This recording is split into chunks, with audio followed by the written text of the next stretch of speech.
सौतेला पिता। मेरा नाम कृति है और आज मैं आपको अपनी कहानी सुनाने वाली हूँ। मेरे पापा मुझसे बहुत प्यार करते थे, लेकिन जब मैं छोटी थी 8 साल की, तभी वो एक एक्सीडेंट में चल बसे। मेरी माँ ने उसके बाद दूसरी शादी कर ली। सच बताऊँ तो मैं नहीं चाहती थी कि मेरी मम्मी ऐसा करे, लेकिन उस समय अकेली औरत, छोटी बच्ची, इसीलिए मेरी माँ ने शादी की। मुझे मेरे सौतेले पिता बिल्कुल भी पसंद नहीं थे। मैं उन्हें पापा भी नहीं कहती थी। मैं कई बार कहा कि ये तुम्हारे पिता है, यही सच है, लेकिन मैंने नहीं माना। मेरे पिता तो इस दुनिया में नहीं हैं।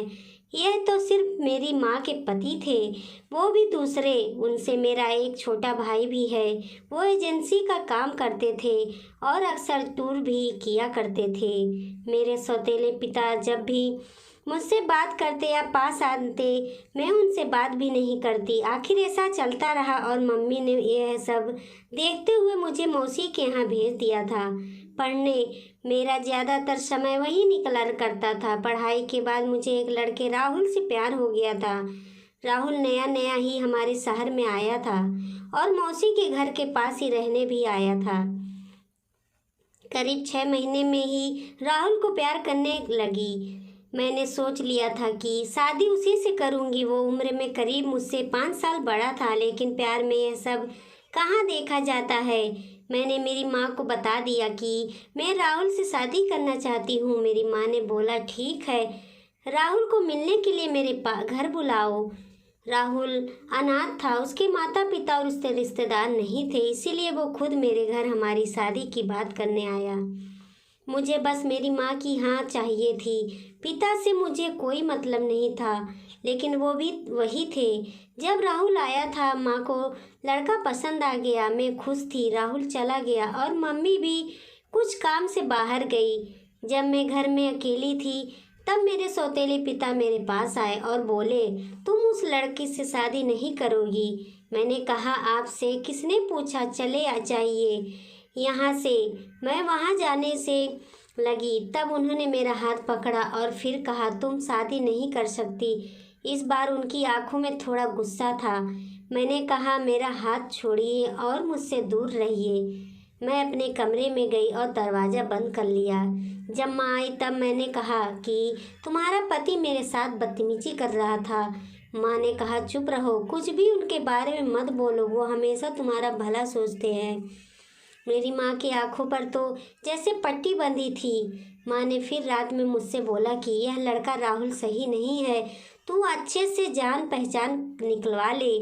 मुझे समझ आ गया था कि उन्होंने इनके कान भर दिए। मैंने कहा कि खोट राहुल में नहीं है, तुम्हारे पति में। वो मेरी शादी नहीं होने देना चाहते। पता नहीं उनके दिल में क्या है, लेकिन मैं राहुल से ही शादी करूँगी। मेरा फैसला मेरी माँ अच्छे से जान चुकी थी, इसीलिए हमारी शादी तय हो गई और शादी की तैयारी होने लगी।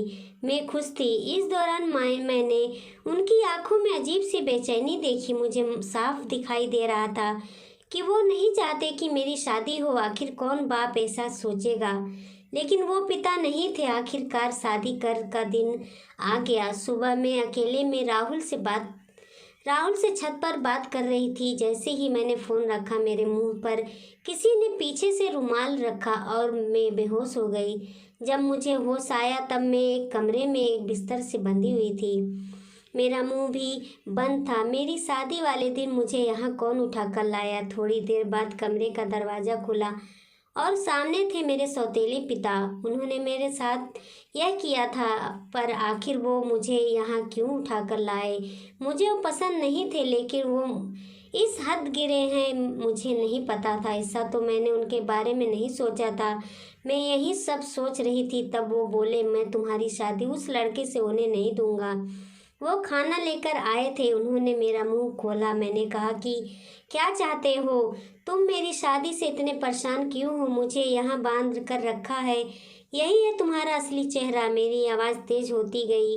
उन्होंने मेरा मुंह वापस बांध दिया। आज रात मेरी शादी थी और रात को मैं यहाँ इस कमरे में बंद हूँ। मेरे आंखों से लगातार आंसू निकले जा रहे थे। मैं सोच रही थी कि सारी गलती माँ की है जो इस आदमी से शादी कर ली। रात को फिर वो कमरे में आए। इस बार कमरे में आते ही कहा कि आज तुम्हारी शादी थी, लेकिन मैं नहीं चाहता था कि तुम उस लड़के से शादी करो।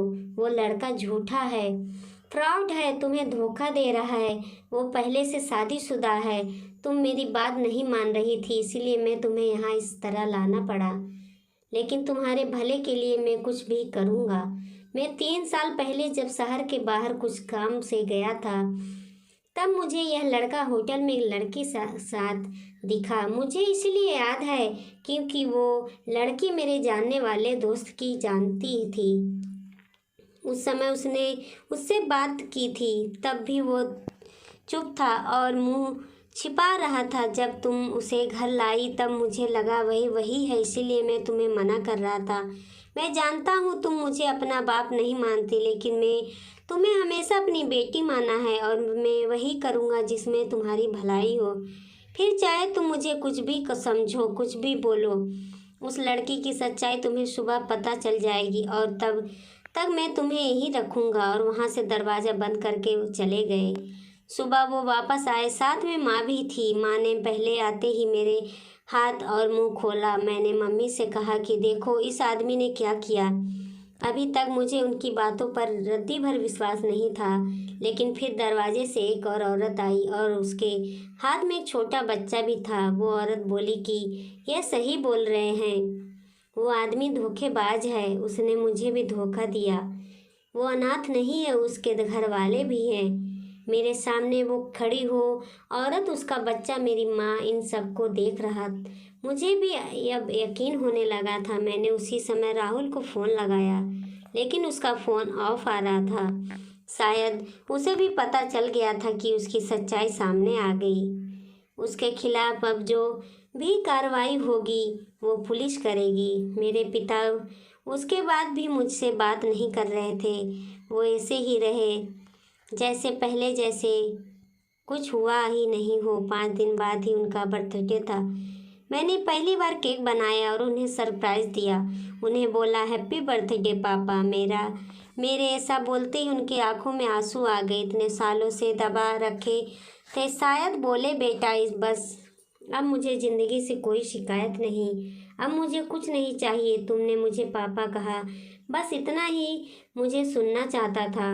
तब मुझे समझ आया कि मैं कितनी कच्ची हूँ इंसान पहचानने में। घर में मेरे सामने मुझे इतना प्यार करने वाले पिता थे, उनका मैंने कभी सम्मान नहीं किया और बाहर उस राहुल की झूठी बातों में आ गई। मेरे पिता ने न सिर्फ मेरी लाइफ बचाई, बल्कि मुझे यह भी बताया कि मैं कितनी गलत थी। वीडियो अच्छी लगी तो लाइक सब्सक्राइब करें, दोस्तों में शेयर करें। देखते रहिए सुषमा मोटिवेशनल स्टोरी। धन्यवाद।